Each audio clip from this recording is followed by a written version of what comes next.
Hello, and welcome to the Daring to Succeed podcast. This week, I'm excited to share an interview that I recently had with a public speaking coach. Here we go. Jessica Chang-Irish is an Emmy-award winning news reporter turned public speaking coach who empowers and trains ambitious professionals to look and sound confident and credible when speaking in person or on camera so they can make a bigger impact and bigger income. Since founding her business, Jessica Chang Consulting, she has helped hundreds of professionals amplify their voice and messages through her proven frameworks and exercises. I'm excited to have her on the podcast so she can share her expertise in storytelling and marketing to help people like you speak up to stand out and rise in your career. Hi, Jessica. Welcome to the podcast. Hi, Nice Juliana. to have you. Thank you for having me. Yeah, so I always like to start with a fun question. Do you consider yourself more introverted, extroverted, or a bit of both? I am an extrovert. I do gain energy from being around other people. I do have a caveat, though, that doesn't mean I never feel awkward in social or networking situations, because I do too. I do still even feel nervous sometimes and awkward before networking or giving a presentation, even though that's what I do. But I've learned how to channel that into more excitement and positive energy. Well, thank you for sharing that. I'm sure all the introverts out there are very happy to know it's not just us that feel nervous sometimes in public speaking situations. No, not at all. It's just I've had a lot of practice to kind of like work through that. Mm-hmm. I love the quote where, you feel butterflies in your stomach, right?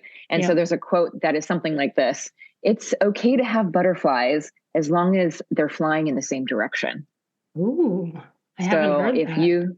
if you can train yourself, your mindset, your nerves to channel them into excitement, excited energy, or adrenaline, then you're going to be that much more confident, and you're going to be able to convey to your audience that you are not only assured, but also energetic. Nice. So beautiful. And well, this leads really well into my next question about how public speaking can be really nerve-wracking for all of us introverts. Can you tell us a little bit more about the types of public speaking that your clients look for coaching on? Yeah, I do work with a lot of introverts, as you can imagine. They want help with amplifying their voices, getting out there. A lot of people come to me because they are crippled with fear when it comes to giving presentations.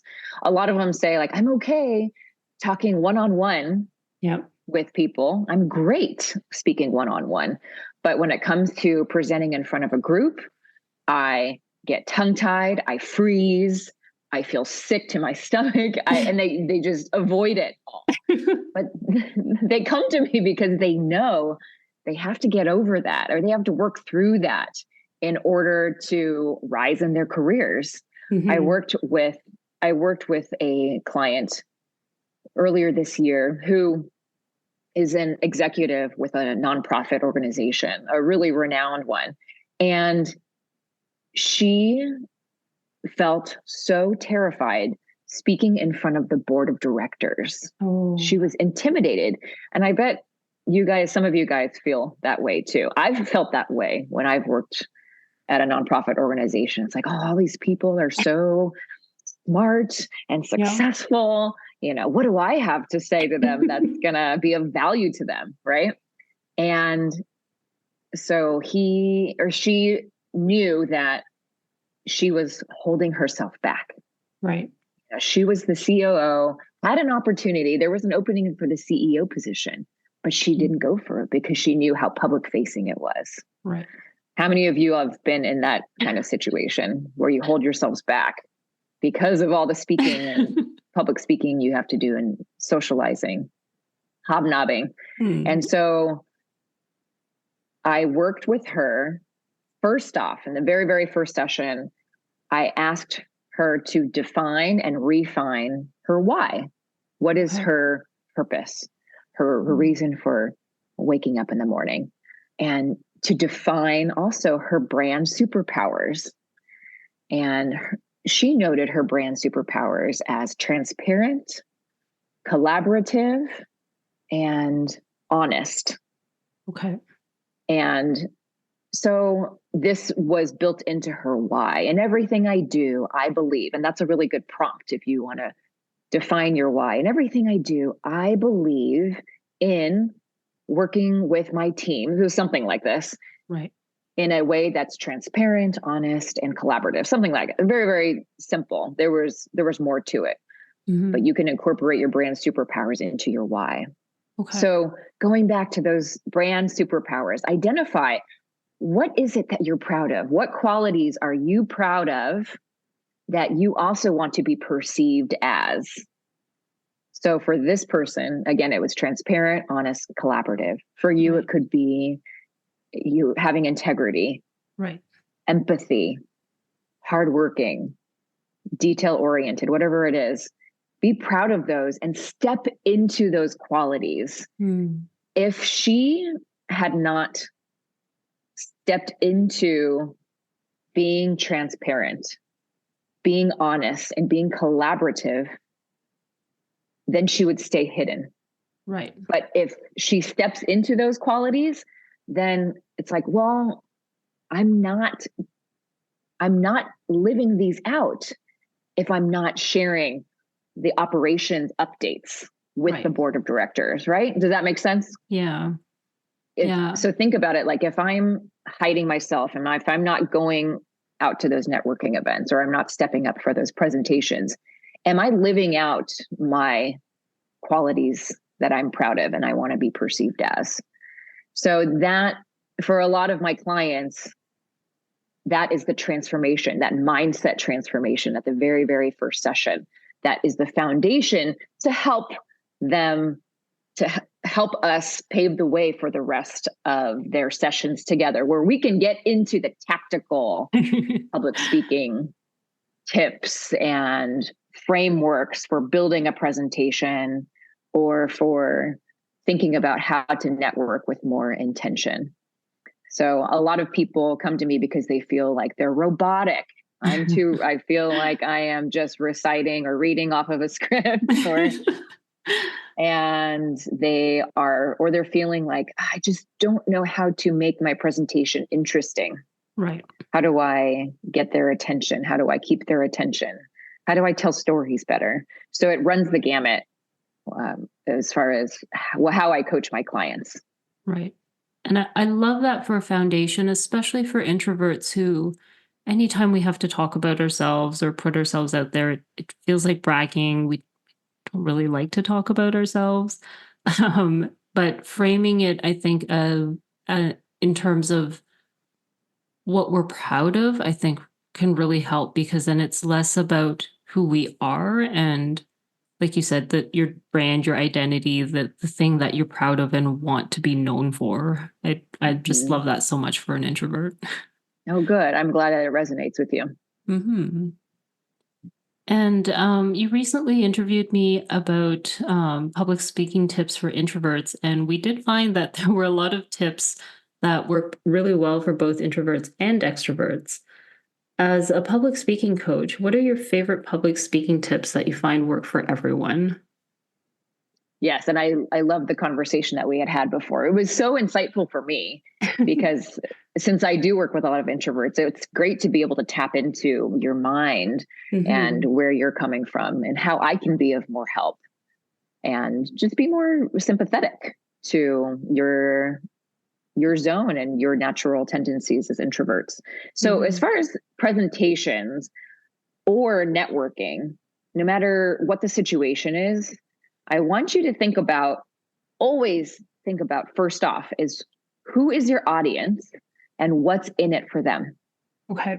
Because if you don't recognize and really know who your audience is, then your message could fall flat.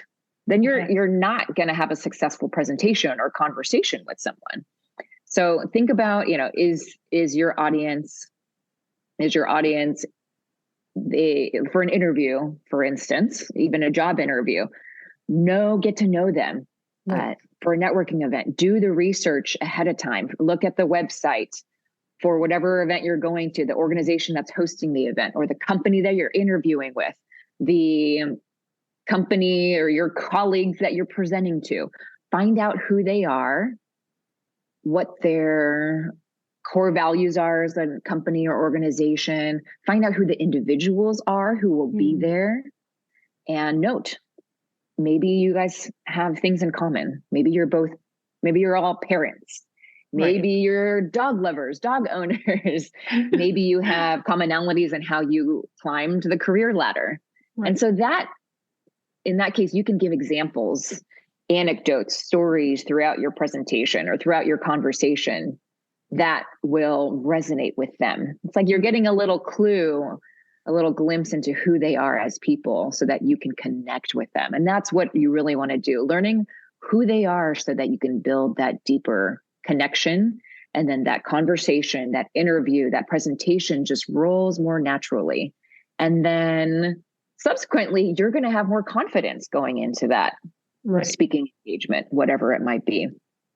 And I think that's so helpful for an introvert, because most of us are really awkward in those first few conversations. We don't know the person. We don't know what it's like having that conversation with them. And with the internet, it's so easy to do that research now that I think it's a really great tip that introverts can go out there and do the research and kind of get to know the person before they even meet them. Exactly. Yeah. When it comes to networking events too, or those social events, if you can find out more about the board of directors, who you know will be there. Right. You could go on their social media channels even. And you don't have to stalk them necessarily, but you're just learning about a little bit more about their personalities, but read their bios at least. And then you can go and find that person to strike up conversation with them at a networking event. I learned from you, Juliana, that it's easier for introverts to kind of take the pressure off of yourself and maybe ask questions of that person first to kind of warm up. So if you know that this person has been with the company for 20 years, they enjoy sailing or pickleball, or whatever it is, then you can, or you're just interested in what they do for their profession. Just go in knowing a question, kind of an icebreaker question to ask for that person. Hey, I know that you're the vice president of this organization. Can you tell me more about it? Yes, of course, they're going to want to tell you more about the organization that they're part of, that you're attending the networking event for. And then that can branch into more of the fun stuff. Like, oh, I saw that you're on your bio, you're into pickleball or whatever. Like, so am I. So you find those commonalities.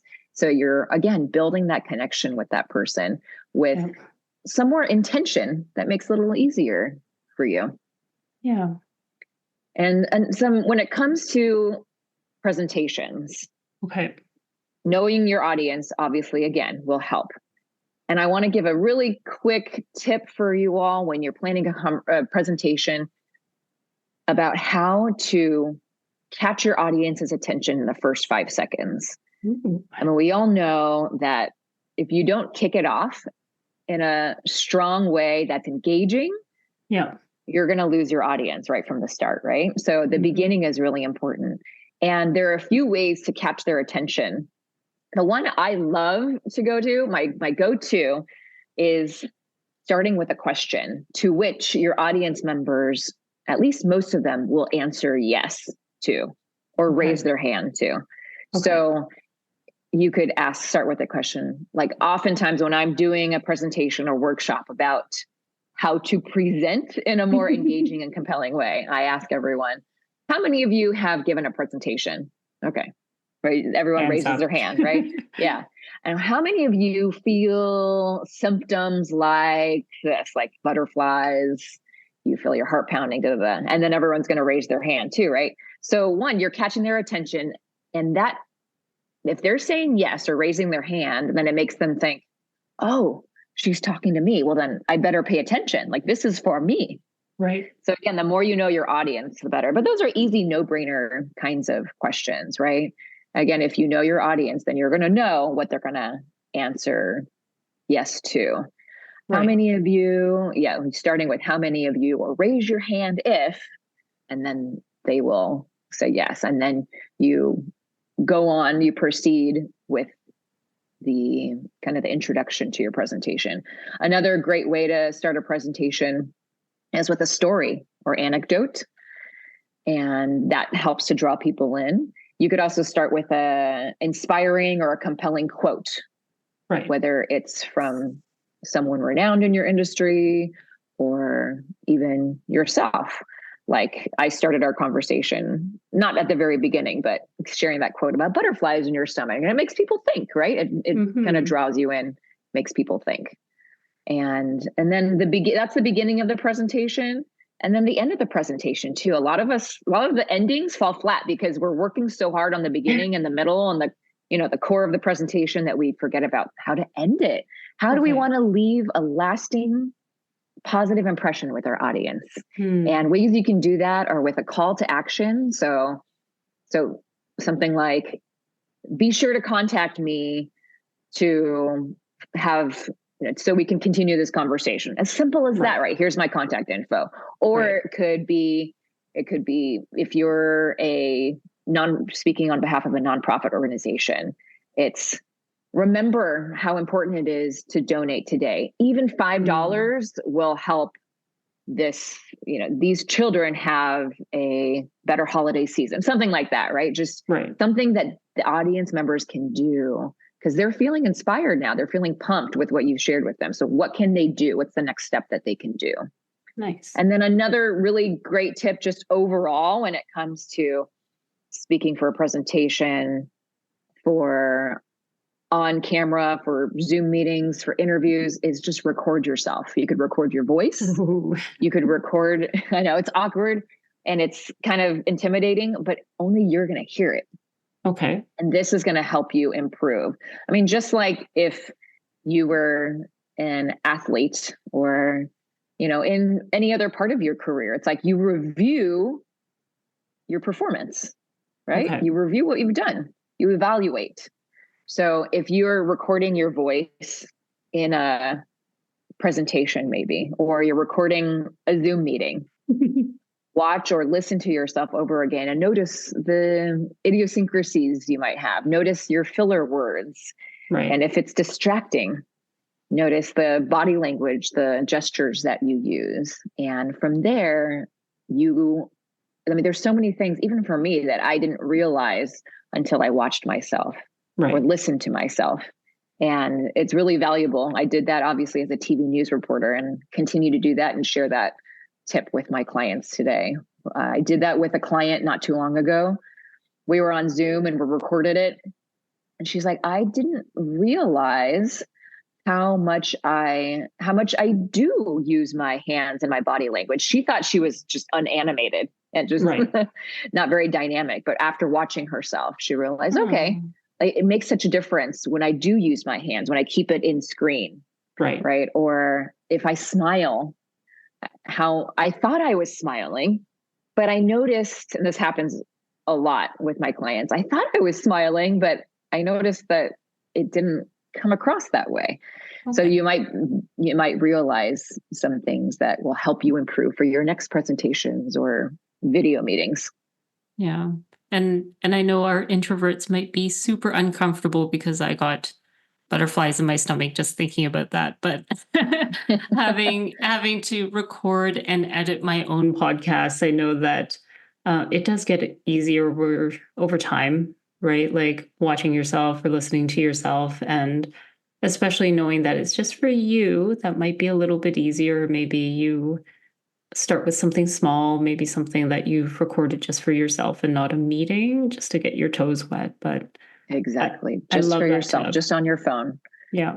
And that's a good point. If you're doing podcast interviews, then you most likely are going to re-listen to them. So how can you improve beyond that? I do that too for myself. I'm like, okay, this is what I can do better for my next podcast interview. Yeah. Well, thank you so much for your amazing tips, Jessica. You're welcome. I hope it was helpful for you all. Yeah. And before we wrap up, where can people find you? Do you have any offers or freebies that you want to share with everyone today? Yes, I would love to connect with any of you.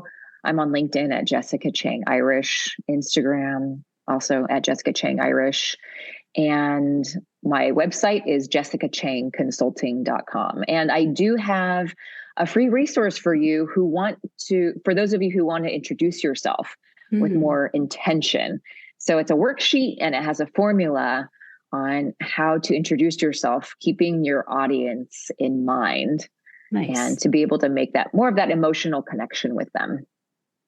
That's awesome. I know that our introverts will be very happy to get that help because the intro is always a little awkward for us. So I'll make sure all those links are in the show notes for everyone.